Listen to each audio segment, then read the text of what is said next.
Há 7 anos, a Alesp realizou a Comissão da Verdade Estadual, que investigou casos de violação de direitos humanos durante o período da ditadura brasileira.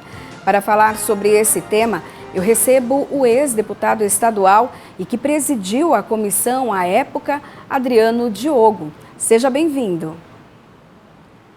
Boa tarde, obrigado pelo convite. Obrigada. Bom, também recebemos a Amelinha Teles, que é escritora. Seja bem-vinda. Boa tarde, obrigada pelo convite. Eu e o Adriano, nós estivemos organizando e realizando, né, a Comissão da Verdade. Então, é um prazer muito grande estar aqui com vocês para falar desse tema. Deputado, né, ex-deputado, mas a gente sempre o chama, né, de deputado. Eu queria que o senhor falasse um pouco para a gente sobre a comissão, o trabalho dessa comissão, como ela surgiu, né, e o resultado dela. Bom, primeiro eu queria dizer que ela tinha um nome próprio, que foi batizada. Ela tinha o nome do Rubens Paiva, deputado paulista, engenheiro de Santos, deputado federal pelo PTB, que até hoje é um desaparecido político.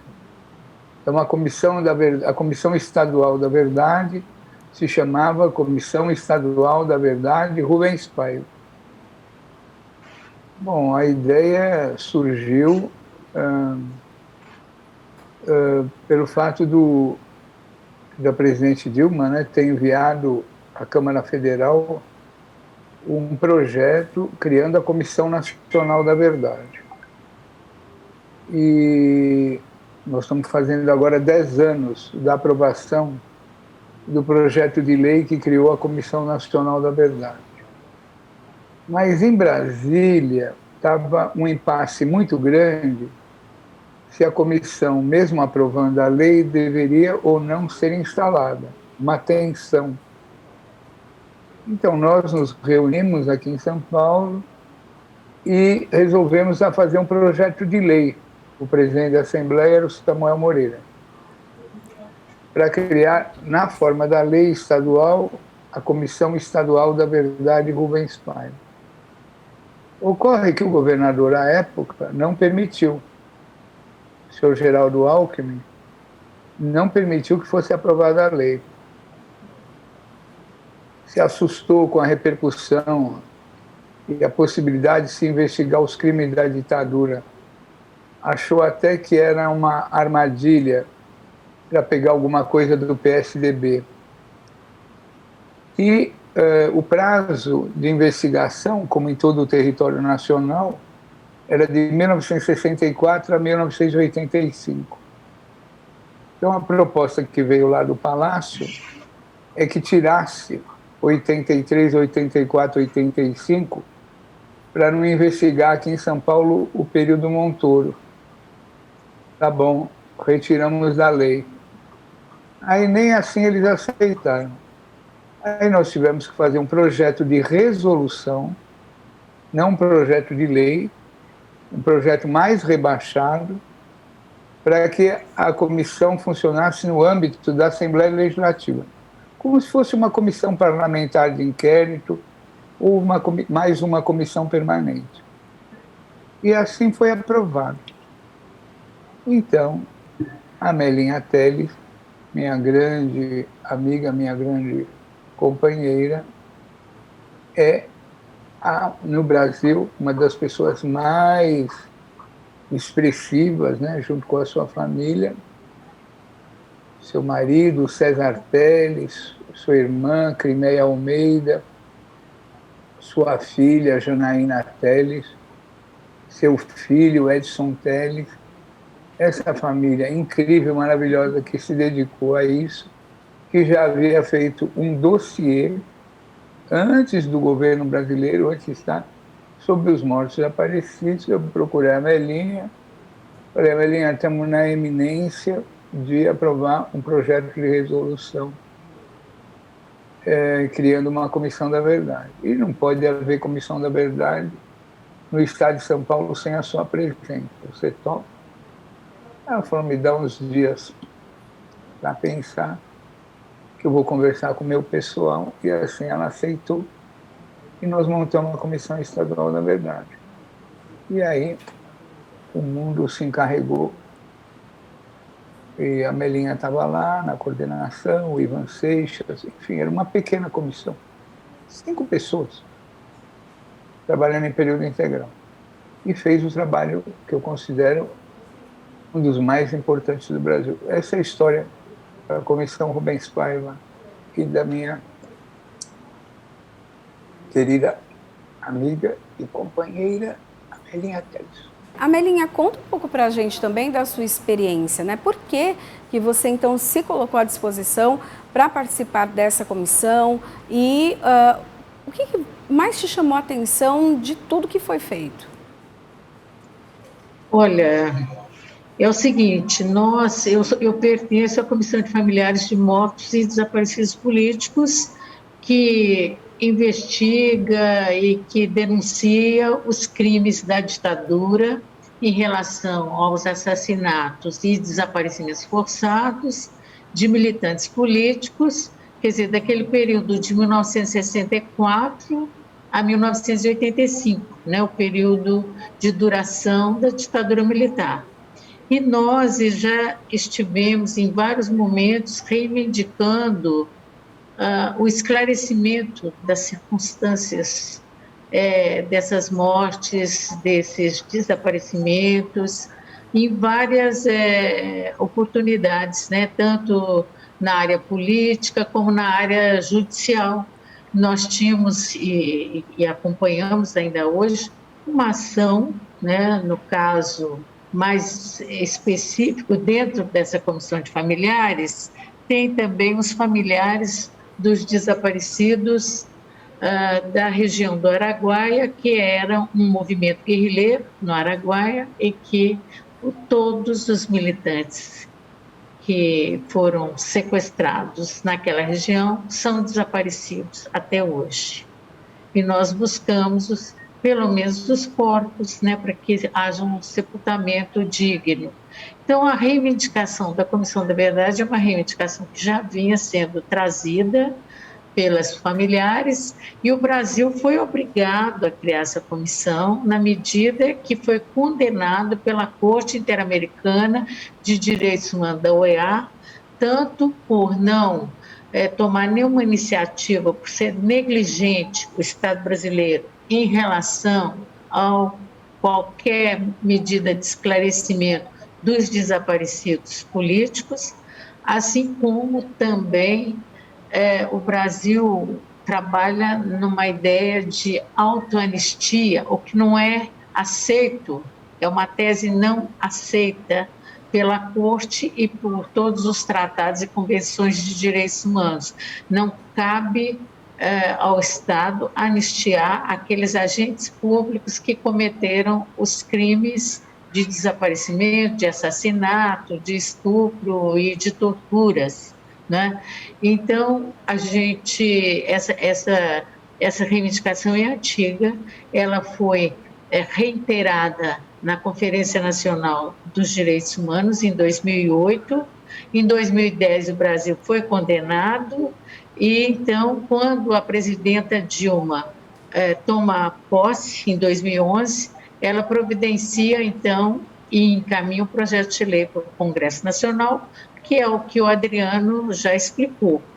Na medida que no Congresso Nacional, e mesmo depois, houve uma certa demora em Brasília, e aí, então, graças à iniciativa do então deputado Adriano Diogo, se instalou uma comissão da verdade aqui em São Paulo, no estado de São Paulo, sendo mesmo sem um apoio institucional, como ele já explicou, do Executivo, mas houve essa resolução que permitiu esse funcionamento da comissão, o que foi extremamente importante, não só para o estado de São Paulo, mas como para todo o Brasil.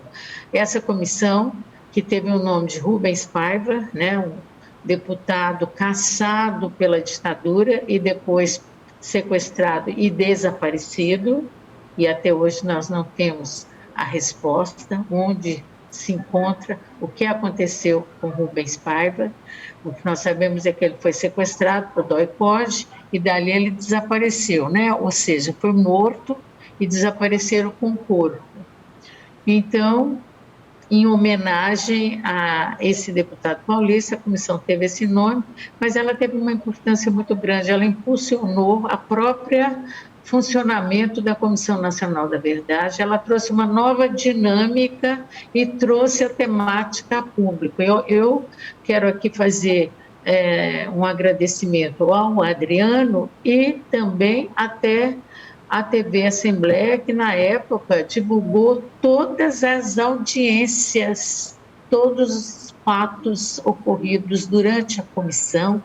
A comissão foi altamente transparente, respeitando o princípio do Estado Democrático de Direito, transparência, audiências públicas, deu a escuta às vítimas, aos familiares, priorizou sim a questão dos desaparecidos políticos, mas tratou também de outros temas fundamentais, né, que foram afetados duramente, foram atingidos duramente pelos atos criminosos da ditadura. Se tratou da imprensa, a resistência na imprensa, as mulheres, as crianças, a população negra, população indígena, população LGBTQIA+,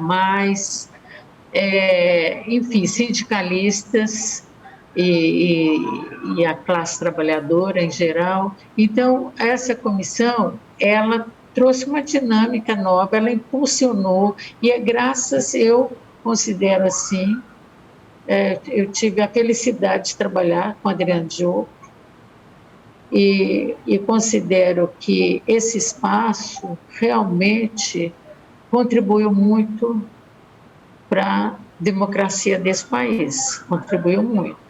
Evidentemente que hoje nós vivemos uma situação extremamente difícil, né? Um autoritarismo sem controle do Estado, dos governantes, mas nós, digamos assim, nós avançamos bastante, não o suficiente para um ponto final nessa história. Essa história, ela foi retomada, mas ela precisa ser continuada para ter uma conclusão que seja satisfatória para a história do Brasil, para a sociedade brasileira, para a democracia, né? O fato de não termos avançado em muitos pontos tem afetado o funcionamento democrático do Estado brasileiro. O senhor era o presidente da comissão à época. Como foi a elaboração desse trabalho, né? A escolha das pessoas que participariam, que trariam ali os depoimentos à comissão? Então, Priscila, a gente não sabia, nós aprendemos a fazer na hora. Lógico, eu já era uma pessoa experiente de parlamento, tinha sido vereador, tinha sido secretário do meio ambiente da cidade, estava como deputado. E então a metodologia que nós aprovamos era como se fosse uma comissão parlamentar de inquérito.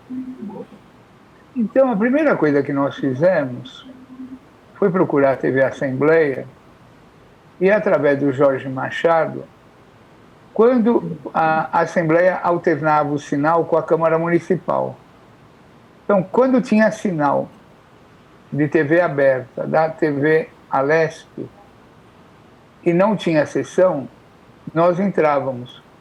Então, se precisasse entrar pela manhã, de madrugada, à noite, a hora que tivesse, porque a Melinha tentou explicar, mas isso é uma coisa muito importante, nós nos baseamos na Comissão da Verdade da África do Sul. Na África do Sul não tinha televisão, tinha rádio. E o sinal aberto da rádio para todo o país era de noite, ou às vezes até de madrugada. E o Desmond Tutu, que presidiu a Comissão da Verdade lá da África do Sul, fazia transmissões para todo o país ao vivo, pela rádio. E parava o país inteirinho, a África do Sul, para ficar sintonizado para ouvir as sessões. As sessões. Lógico que a nossa não era como da África do Sul, que foi realizada assim que acabou o regime do apartheid. A Comissão da Verdade, na realidade, começou aqui no Brasil praticamente 40 anos depois que terminou a ditadura. Então, esse intervalo é uma coisa dramática. Bom, mas vamos lá, respondendo a sua pergunta ao pé da letra.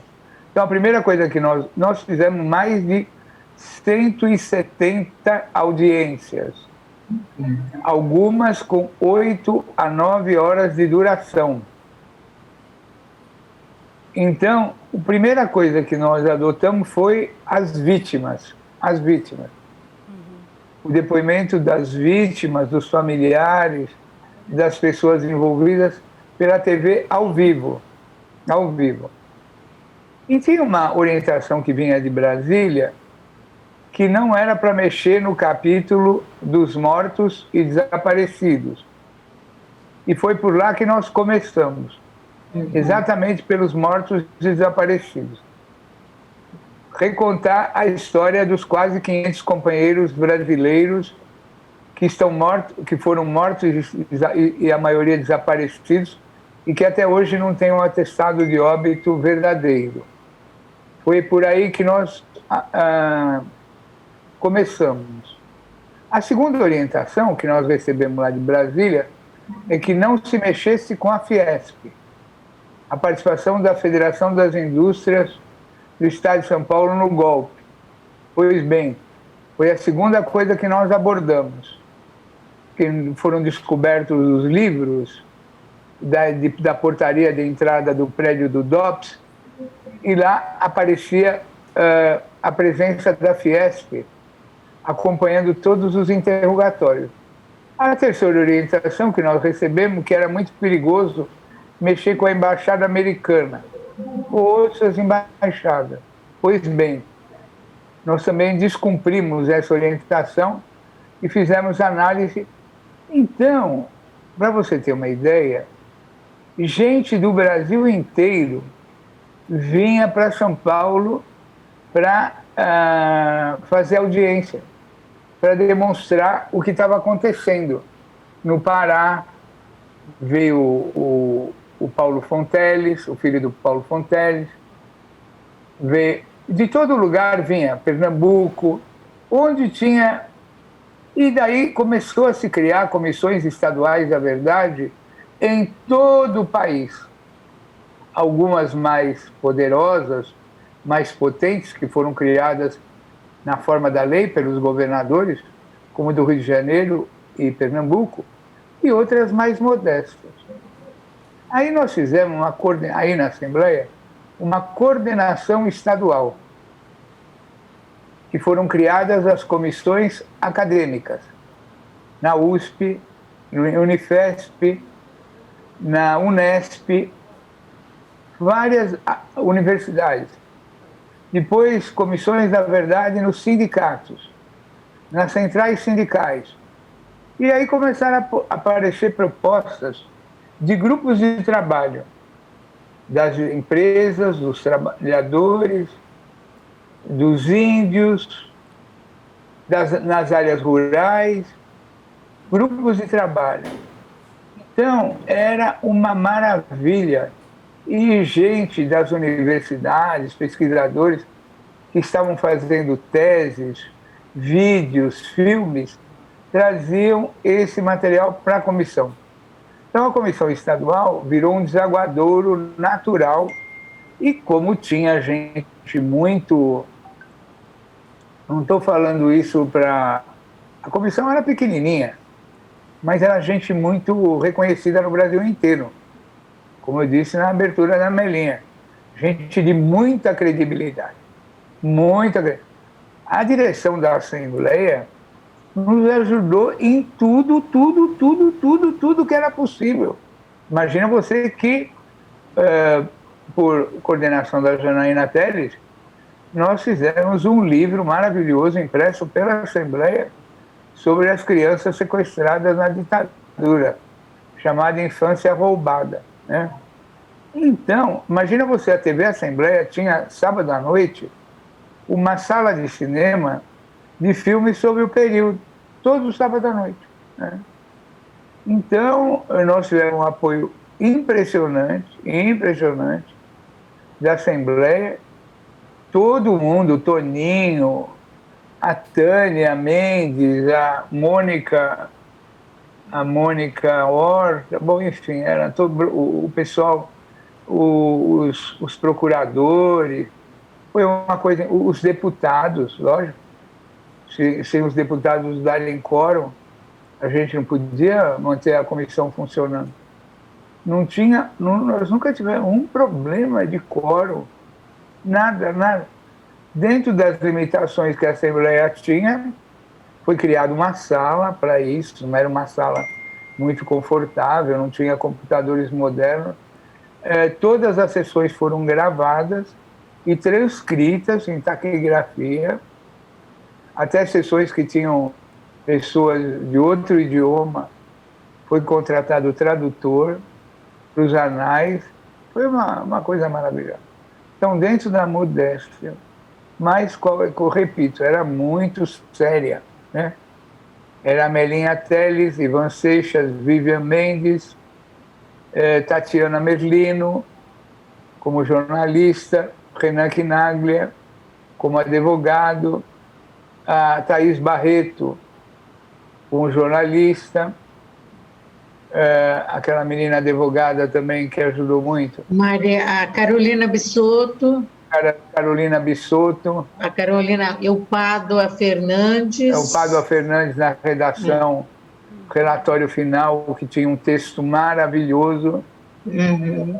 Então, foi uma coisa muito bonita. Nós tivemos todo o apoio.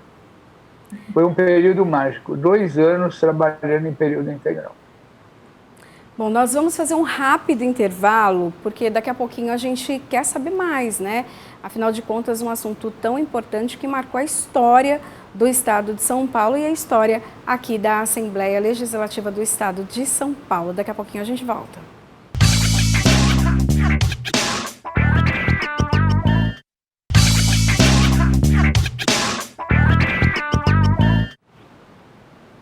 Voltamos a falar sobre os 7 anos da Comissão da Verdade Estadual, que investigou casos de violação de direitos humanos durante o período da ditadura brasileira. Eu converso com o ex-deputado estadual e que presidiu a comissão à época, Adriano Diogo, e também com a Melinha Teles, que é escritora. Amelinha, como até já foi falado no primeiro bloco, já existia ali uma comissão nacional da verdade. E aqui no estado de São Paulo, então, foi feita essa comissão também. Por que São Paulo? Por que esse estado é tão importante ao ponto de fazer um documento à parte, investigar à parte? Não é uma investigação à parte, mas São Paulo aqui teve, durante a ditadura, foi um centro, talvez, pioneiro, né, em termos de repressão. A construção do DOI-CODE, que se deu primeiramente com o nome de Operação Bandeirante, reunia as Forças Armadas, Polícia Militar, Polícia Federal, Polícia Civil e também os informantes. Foi uma experiência bastante pioneira no Brasil. E foi uma experiência que deu tanto certo que formaram o DOI-CODE, né, com esse formato, e se estendeu para várias capitais e estados brasileiros, né? Então, a repressão aqui foi muito forte, porque até tem digamos, em São Paulo, como diz o Adriano, em Brasília existia a preocupação de não se mexer com desaparecido político, porque você ia mexer com os militares, porque esses desaparecidos políticos desapareceram nas mãos de militares, seja nos DOI-CODES, seja nos campos de extermínio, campos de concentração, enfim. E também trabalhadores. Aqui em São Paulo tinha uma concentração enorme da classe operária, né? Que era um parque industrial, um dos maiores da América Latina. Então, houve uma repressão específica, muito especial, contra a classe trabalhadora, contra o operariado que vivia aqui em São Paulo e nas adjacências. Então, na verdade, não dá para fazer uma comissão nacional, de caráter nacional, deixando São Paulo como um espaço secundário, né, nesse processo. São Paulo teve uma participação tanto em termos de resistência, aqui houve muitas lutas, muitos movimentos, né? É bom a gente lembrar que o próprio movimento, os movimentos que vão trazer de volta a democracia, como o movimento pela anistia, começa no Rio e São Paulo, e depois se estende para todo o Brasil. Né, mas tem aí a iniciativa, inclusive, das mulheres, aqui em São Paulo, da Terezinha Zerbini. A gente não pode deixar de mencionar como Belo Horizonte, a Helena Greco, como a Ida Maia, no Rio de Janeiro, a Eni Raimundo, a advogada que morreu recentemente, né, e que era advogada de preso político no Rio de Janeiro. Então, a Comissão de São Paulo, ela tem um caráter nacional. Tanto é que a Comissão Nacional o tempo todo trabalhou com a Comissão de São Paulo, em várias audiências, em várias investigações, né? O trabalho foi um trabalho articulado, não houve um trabalho em separado de São Paulo, isso é importante destacar, né?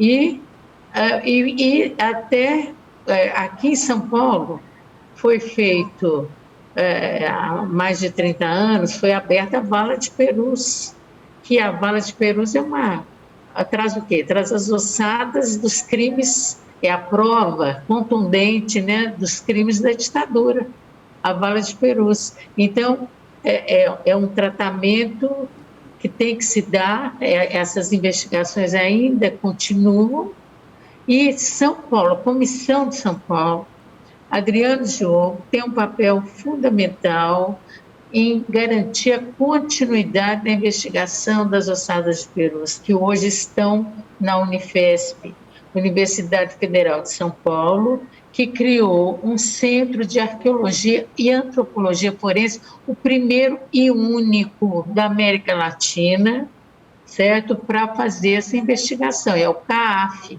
Hoje funciona, hoje tem até uma casa própria, né, pelo apoio da universidade, então, e é consequência direta do trabalho da Comissão de São Paulo, que trouxe, que não deixou de tratar da questão de Perus o tempo todo, né? Eu acho que São Paulo, assim como teve a contribuição na ditadura forte, teve a resistência forte e, portanto, trabalhar com a memória, com a verdade, com a justiça. São Paulo tem um papel que não dá para abrir mão, um papel extremamente importante, e foi isso que cumpriu, foi esse papel que cumpriu a Comissão da Verdade de São Paulo. Embora nós queríamos ter feito muito mais, eu acho que sempre quando nós fazíamos uma avaliação, essa comissão aqui, ela foi a primeira do Brasil, ela funcionou antes da Comissão Nacional, ela começou em fevereiro de 2012, gente, né? E ela vai trabalhar até o dia 13 de março de 2015, é a que mais, do ponto de vista de funcionamento, oficialmente, legalmente, assim, institucionalmente estruturada, é a comissão que teve o período mais longo, e mesmo assim curto, e para dar conta desses objetivos, que é o resgate da memória, da verdade e da justiça. Essas três funções, esses três objetivos principais da comissão ainda estão por serem feitos, né? Embora o material produzido por essa comissão são subsídios fundamentais para a recuperação da democracia, do Estado democrático de direito. Quer dizer, como que nós vamos um dia impedir que esses crimes continuem acontecendo se a gente não põe o dedo na ferida? Essa comissão fez por onde, né? Ela trabalhou nesse sentido, né? E eu acho que é muito importante destacar que sempre foram audiências públicas, sempre, né? Nós tivemos aqui a oportunidade de ouvir torturadores, teve torturadores, agentes militares que pediram para falar, pediram para participar. Outros nós que convocamos, né? Houve a convocação da comissão. Evidentemente que foram poucos, mas os que vieram até aqui na comissão e se dispuseram a falar, eles contribuíram com informações preciosas, né? Por exemplo, aquele casal Abiassab, que é o João Abiassab e a Catarina Abiassab, como que eles foram mortos? E pela primeira vez nós ouvimos a versão aqui de torturador, que foi testemunha. Esse casal, que pela versão da ditadura teria morrido num acidente de carro, numa estrada, numa rodovia de Vassouras, Rio de Janeiro, ou Vassouras, Rio de Janeiro. Não foi assim, eles foram mortos num sítio clandestino do DOI-CODE do Rio de Janeiro, que ficava em São João do Meriti, na Baixada Fluminense. Então, isso aqui foi revelado nesta comissão. Essa comissão trouxe fatos novos, né? Tem aquele delegado do DOPS, Manuel Araújo, que foi emprestado para o DOI-CODE, né? Esse delegado, ele disse que a General Motors oferecia equipamento para anti-ruído, para que no DOPS houvesse treinamento de tiro ao alvo sem que esse som fosse espalhado pela rua. Então, quem ofereceu, quem deu, quem garantiu foi a General Motors. E ele até disse que o presidente da General Motors esteve no DOPS. Ele confirma essa informação, né?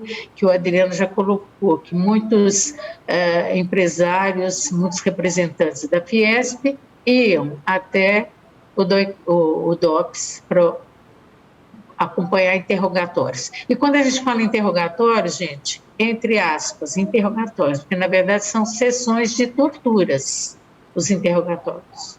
Não se fazia interrogatórios de forma civilizada, não. Era de forma bastante violenta, uma violência extrema, né?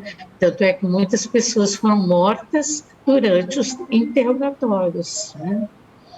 Então, isso tudo a Comissão da Verdade traz, ora reiterando, às vezes a gente já tinha essas informações, mas ajudou a sistematizar, e eu acho que teve um papel pedagógico, esse é o mais importante, de mostrar à população brasileira o que acontece no interior de um Estado repressivo, de um Estado autoritário, um Estado fascista, um Estado violento, né? O que acontece? Quer dizer, as pessoas são punidas, perdem a vida porque defendem as liberdades políticas, a liberdade de expressão, né? Então, esse papel pedagógico foi extremamente importante e ele tem que ter continuidade para as pessoas terem o conhecimento, encontrarem a sua própria história. Vamos conhecer a história do Brasil, porque aí a gente vai entender muito dos problemas que nós enfrentamos hoje. que não foram resolvidos e nós estamos enfrentando. Então, é necessário se conhecer essa história com um olhar mais diverso, né? Com olhares diversos, porque nós temos que olhar as vítimas, sobreviventes, nós temos que ver também aqueles que se foram, que morreram, nós temos que entender por que mataram essas pessoas e como mataram essas pessoas, né? Para que um dia a gente possa ter, de fato, uma democracia sem violência, né, de Estado, sem violência de Estado. Isso é fundamental. Eu acho que isso, a Comissão da Verdade de São Paulo trouxe, de uma certa forma, para a Comissão Nacional também, porque, se o Adriano lembra bem, no começo a Comissão Nacional não queria ter audiências públicas. Quem começou com as audiências públicas e mostrou que era esse o caminho foi a Comissão da Verdade de São Paulo. E foi tão importante. Depois, no final, que a Comissão Nacional começou a adotar audiência pública, mas já estava com pouco tempo, né, para ouvir toda, da escuta a esse pessoal que precisava falar, né, que ainda tem que falar muito sobre isso. Bom, são depoimentos, né, muitos depoimentos de realmente pessoas que foram torturadas, até como a Melinha disse, até como as torturas aconteceram, né, foram realizadas. Eu queria que o senhor falasse um pouco para a gente do resultado, porque muitas informações foram levantadas, né? Muitas audiências públicas, depoimentos, horas e horas e horas de um material muito rico.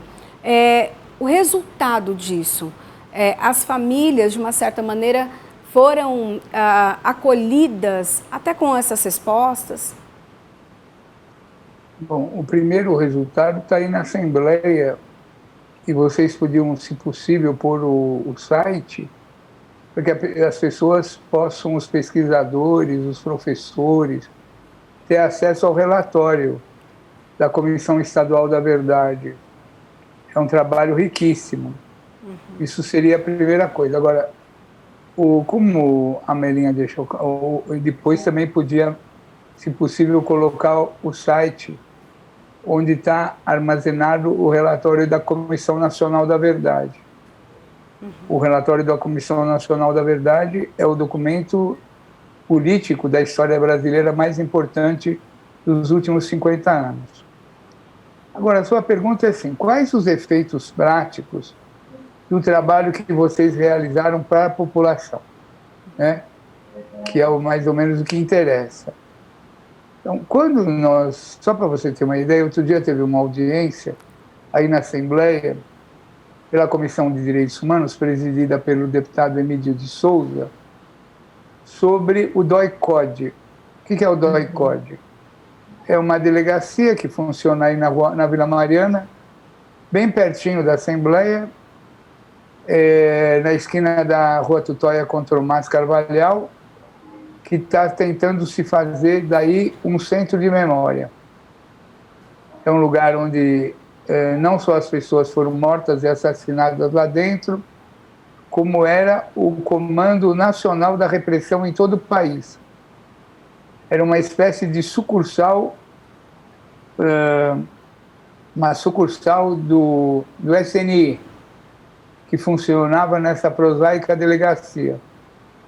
E daí saiu a ordem para capturar, matar e desaparecer com pelo menos 500 brasileiros, aí na Rua Tutóia. Então está sendo feito um trabalho para que esse lugar seja tombado e transformado num centro de memória.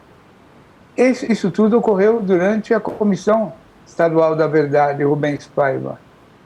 O prédio da Auditoria Militar, lá na Brigadeiro, vai ser um centro de memória da Ordem dos Advogados do país.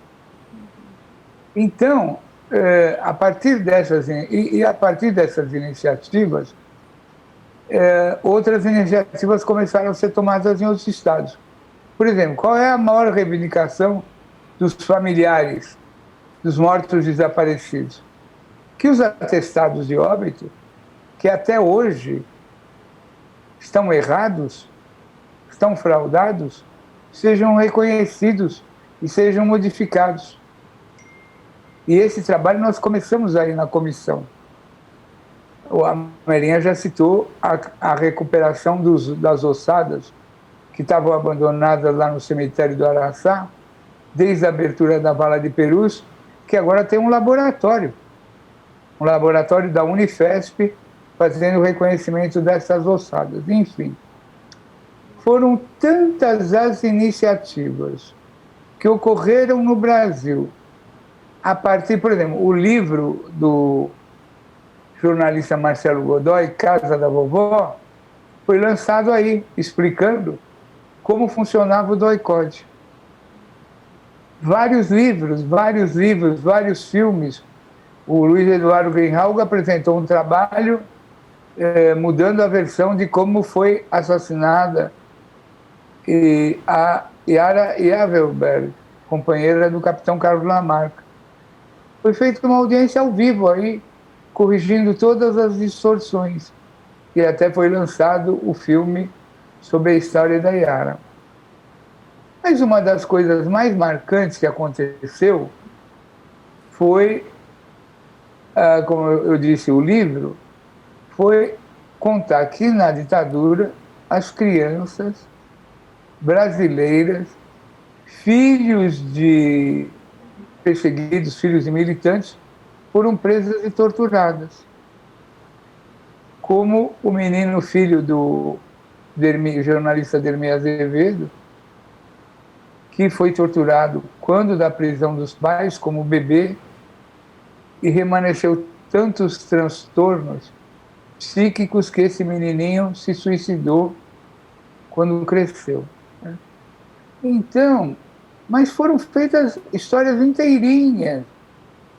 Audálio Dantas, depois, na comissão, os jornalistas, para explicar como é que funcionavam os jornais, Movimento, Opinião, as redações, né? E, por exemplo, foi como consequência do nosso trabalho também, que nós usávamos lá as dependências do DOI-CODE, foi esclarecida a versão da morte do Vlado, do Vladimir Herzog, aquela foto que a ditadura publicou, que Vladimir Herzog havia se suicidado, caiu por terra a versão. O próprio fotógrafo que fez aquelas fotos, que mora nos Estados Unidos, veio para o Brasil, esclareceu como aquela farsa foi montada. E só para você ter uma ideia, nós localizamos aí nos acervos da Assembleia uma gravação em áudio como Nabi Abichedi e aquele que foi presidente da CNBF, que teve preso lá, que foi deputado aí, pediu a prisão de Vladimir Herzog, um áudio, não só a transcrição. Era o Nabi e se você puder me ajudar, aquele que foi presidente da CBF, que foi preso lá nos Estados Unidos, um sujeito aí que foi deputado estadual, pedindo a prisão de Vladimir Herzog. Era a época da Copa do Mundo. Zé Maria Marim? Né? Zé Maria Marim. Uhum. Era a época da Copa do Mundo e quem trouxe esse documento para nós foi um senhor aí da Assembleia que contribuiu muito, uma pessoa aí da biblioteca da Assembleia. Ele trouxe essa gravação. O Juca Kfouri pôs essa gravação no ar, no blog dele.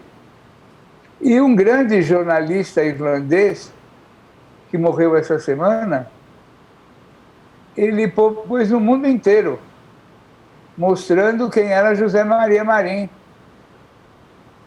que pediu a prisão e morte de Vladimir Herzog. Pôs o áudio, né? Então, isso teve uma repercussão mundial, porque nós fizemos um capítulo de futebol e ditadura. Uhum.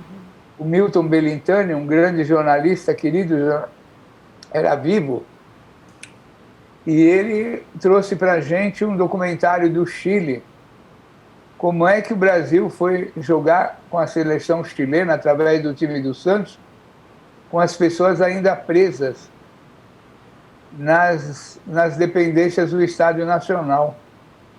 Uma coisa impressionante. Numa delegação do Santos, coordenada e presidida pelo Marim e pelo presidente do Santos na época. Enfim, tudo que era possível nesse período foi feito, né? E não é por causa de um autoelogio, porque isso é uma bobagem. Há um reconhecimento nacional do trabalho da Comissão Nacional da Verdade. Só para você ter uma ideia, no Rio de Janeiro, eles tinham mais de 130 pesquisadores contratados pela Fundação Getúlio Vargas pelo melhor salário de pesquisador. Vou repetir, 130 pessoas trabalhando em período integral, recebendo pela GV. Pernambuco também, que era uma comissão de Estado, né, como a gente fala, criada na forma da lei, tinha uma fartura. Qualquer pesquisador, qualquer advogado que fosse necessário, eles tinham. E nós, por exemplo, fizemos toda a história aqui em São Paulo, até porque a Thaís Barreto era da família do Zequinha Barreto, como é que houve o cerco a Brotas de Macaúba, onde caiu e foi morto o capitão Carlos Lamarca e os dois tios da Thaisinha Barreto, né? Então, acho que nós temos, perante o período que nós tivemos aí, temos a certeza do dever cumprido, né? E como a Melinha falou na abertura, a TV Assembleia teve um papel determinante para que nós pudéssemos levar esse trabalho adiante. Que eu me lembro isso. Então, foi bom, né? Foi bom porque aí na Assembleia até o Soró nos ajudava, não sei se o Soró ainda está por aí, o Sorozinho. Bom, enfim, não tinha... o filho do Audálio, o Zé Dantas, trabalhava na TV Assembleia, ele é que mantinha a casinha da transmissão da TV Assembleia. O Zé Dantas, faço um agradecimento e homenagem. Podia ser de noite, de madrugada, de manhã, ele punha a TV no ar para que nós fizéssemos as audiências. Zé Dantas podia trabalhar, se precisasse trabalhar 18 horas por dia, ele punha a TV no ar. Toda a área técnica e os engenheiros, nossa, era impressionante. Então, só podemos agradecer. Lógico que o Jorge Machado foi o grande comandante, né? Mas todo mundo se engajou, foi maravilhoso. Muito obrigado. E agradeço, então, né, o agradecimento do senhor, em nome também de toda a TV Alesp, a Rede Alesp, todos os funcionários que trabalharam, se dedicaram e com certeza essa foi uma comissão que marcou mesmo a história, né? E sempre que a gente conversa por aqui, todo mundo lembra dessa comissão e do trabalho dela. Bom, eu quero agradecer, então, a participação de vocês. Eu conversei com Adriano Diogo, que é ex-deputado estadual e foi presidente da Comissão da Verdade Estadual, e também Amélia Teles, a Amelinha, que é escritora. Eu só queria também informar para você que ficou, que quer conhecer um pouco mais, quer saber desse relatório que foi feito, saber de todas as audiências que foram realizadas, é só entrar no site comissãodaverdade.al.sp.gov.br comissãodaverdade.al.sp.gov.br. Muito obrigada. Bom, a Alesp Cidadania fica por aqui. E para assistir esse e outros programas, é só acessar o canal da Alesp Oficial no YouTube. Tchau, tchau.